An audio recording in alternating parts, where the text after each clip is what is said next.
What's up, YouTube? This is Too Raw for TV.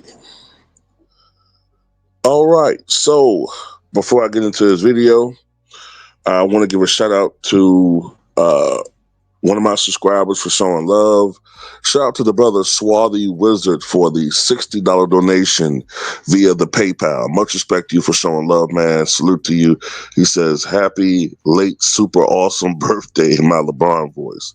Yeah, man, happy late super awesome birthday, man. You look, man, people don't understand, man. The birthdays be the A-all, B-all.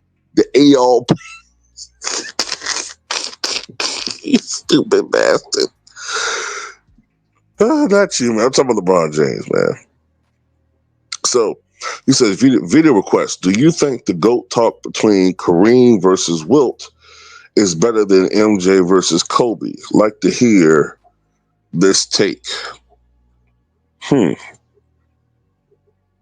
Well, I don't think a lot of people, well, maybe a lot of people do know this, but I don't think a lot of young people know this.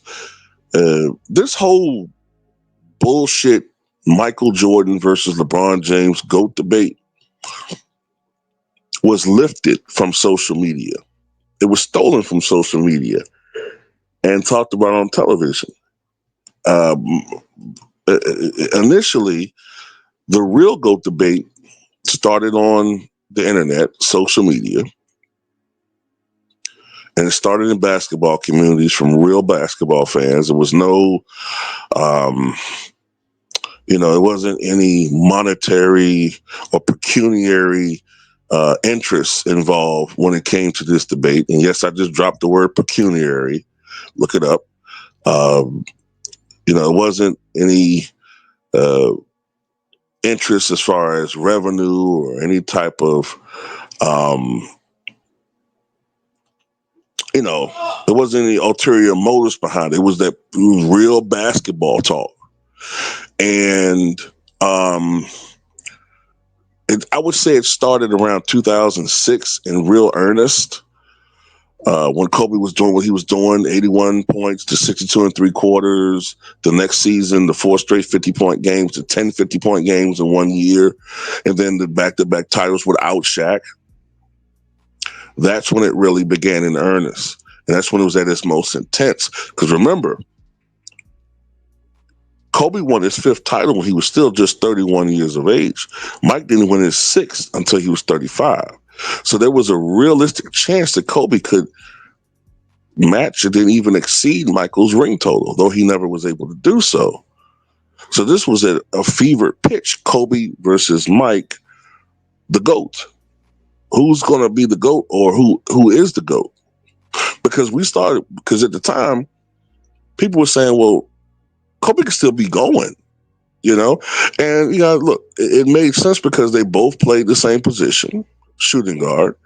They had a similar stature, a similar skill set. As a matter of fact, you could argue Kobe had more skills and a more varied offensive game than Michael Jordan. It's just that Jordan was just able to do certain things physically and had even a stronger gear than Kobe on as far as his intensity and how, being able to finish at the basket, a better shot selection and all that other stuff, right? So that was the real GOAT debate. When Kobe began to falter physically after the Achilles rupture, and as the Lakers began to fall down as a legitimate championship team, and the NBA wanted to feature LeBron as their guy, they took that GOAT debate and replaced Kobe with Mike. Replaced Kobe with LeBron. And it really intensified when LeBron, after that 2016 title, made it about himself and said that right there made me the GOAT. And it really intensified after that. But like I said, unlike the more pure GOAT debate of the social media battle between between Kobe and Mike, this one is more of a financial interest involved because nobody ever made a legitimate argument about LeBron versus Bird back when. I mean, some people even still to this day don't think he's better than Bird. I'm one of them now. I don't give a damn how many points he scores.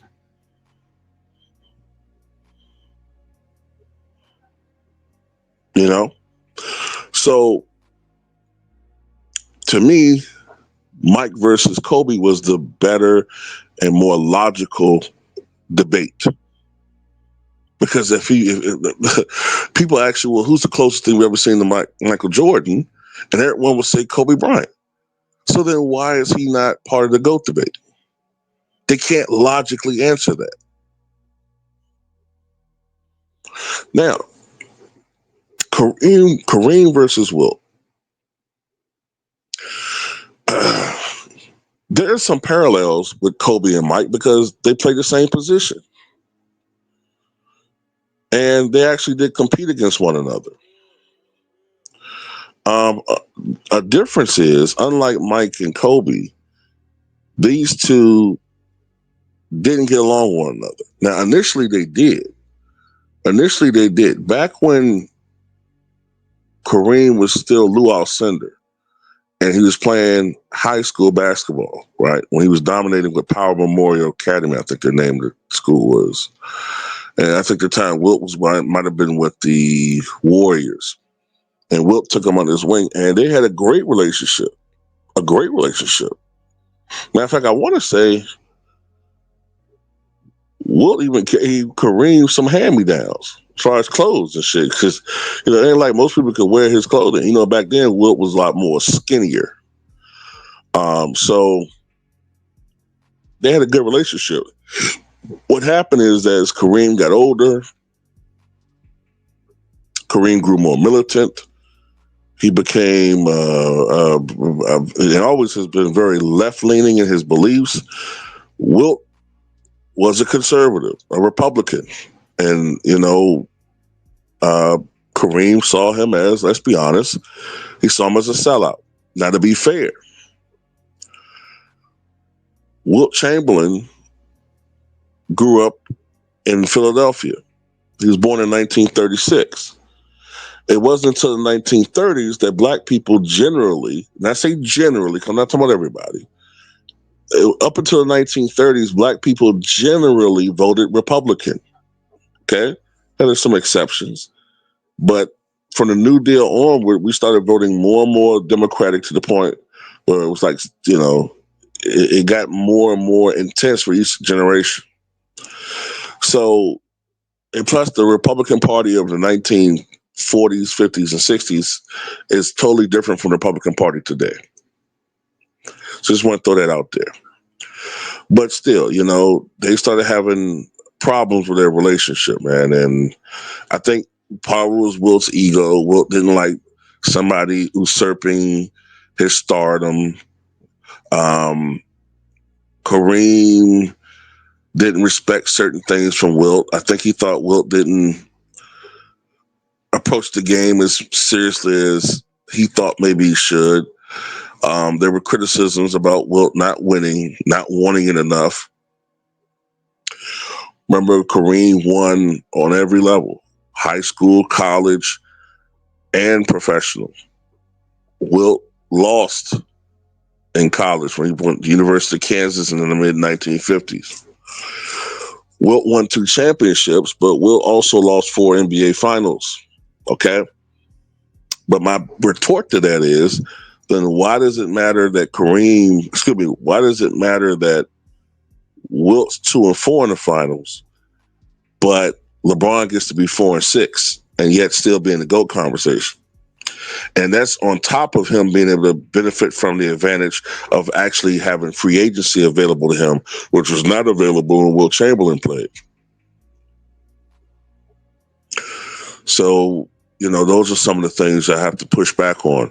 But yeah, man, I think that the Kareem versus Wilt GOAT debate was legitimate. And the argument between the two was very, very valid, because before Michael Jordan, these two were the consensus GOATs. And that's why it bothers me so much that Wilt Chamberlain gets so much shit now. Like, because I'm like, what is going on here? Because as recently as 20 years ago, Wilt was still legitimately seen as a GOAT candidate. Now, sometimes he's not even in some people's top 10. And it's all about narratives. And that's how I know narratives, especially negative ones, like in politics, can be very, very effective. Just like in politics, no matter what a actual politician has done in office, if you have a very effective negative campaign against a candidate, more often than not, that candidate's going to either lose or underperform. And the media, the mainstream sports media, full of nitwits who don't respect the history of the game, have put out a rock'em sock'em negative campaign, a dirty damn campaign against Wilt Chamberlain, and they have brainwashed the masses into thinking that this guy was not what he was. They even have people questioning whether he accomplished certain things. And then you have stupid bastards in the media, by not correcting this dumb shit, by default co-signing it.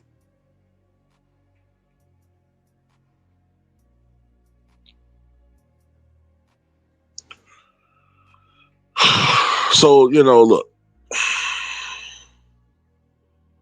I'm not on here to campaign for Wilt for GOAT or Kareem for GOAT, but I do know that if you listen to basketball talk in the past, it was more serious. There wasn't a whole bunch of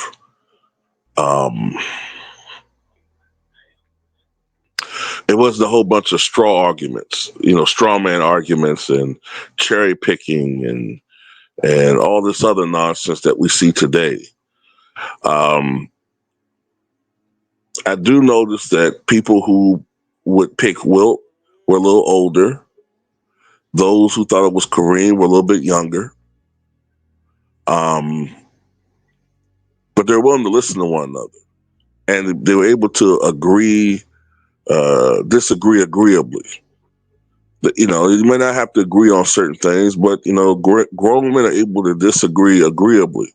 Only children disagree and have animus toward one another and want to hurt somebody because somebody not in their top 10. That's the mind of a child and a primate.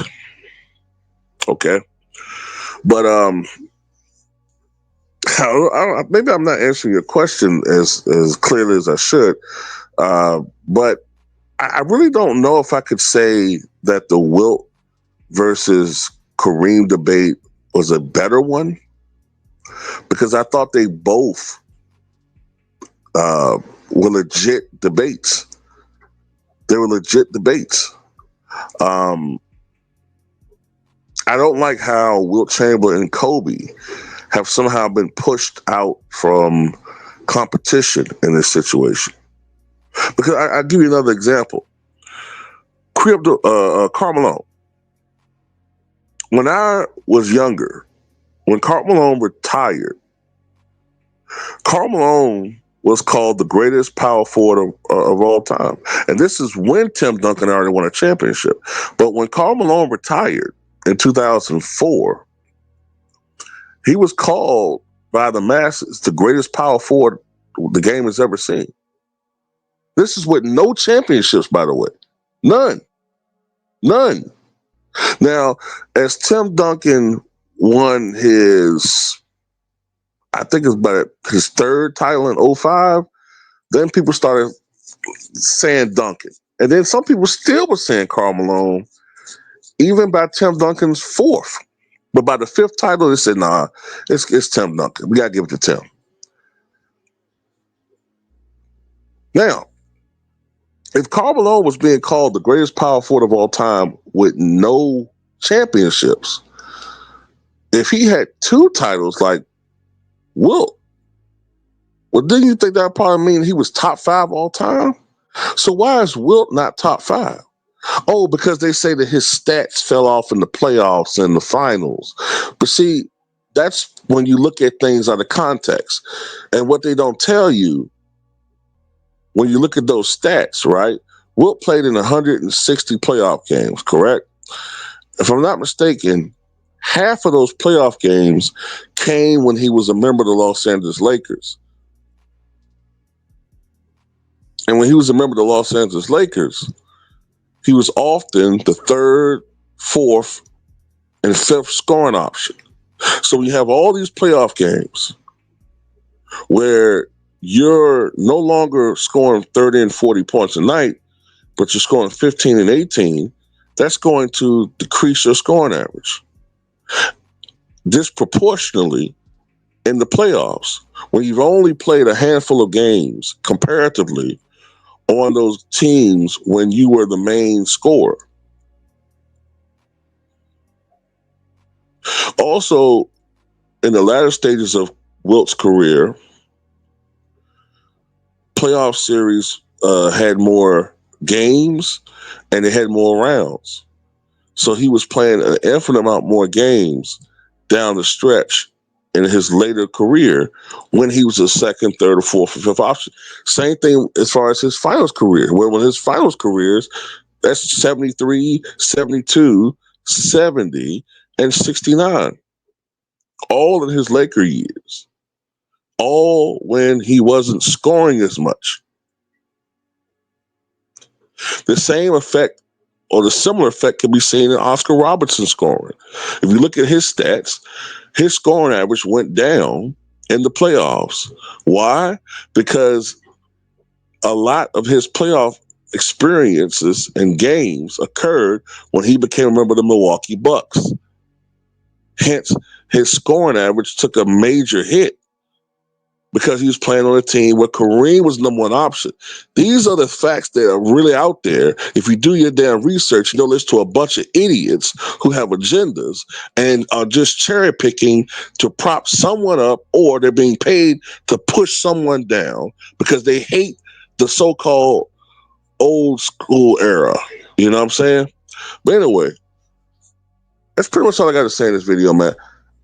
In conclusion, I really can't say that the Wilt versus Kareem debate was better than Mike and Kobe's, but I do think it was a lot more, it was taken more seriously, and it was a lot more long-standing.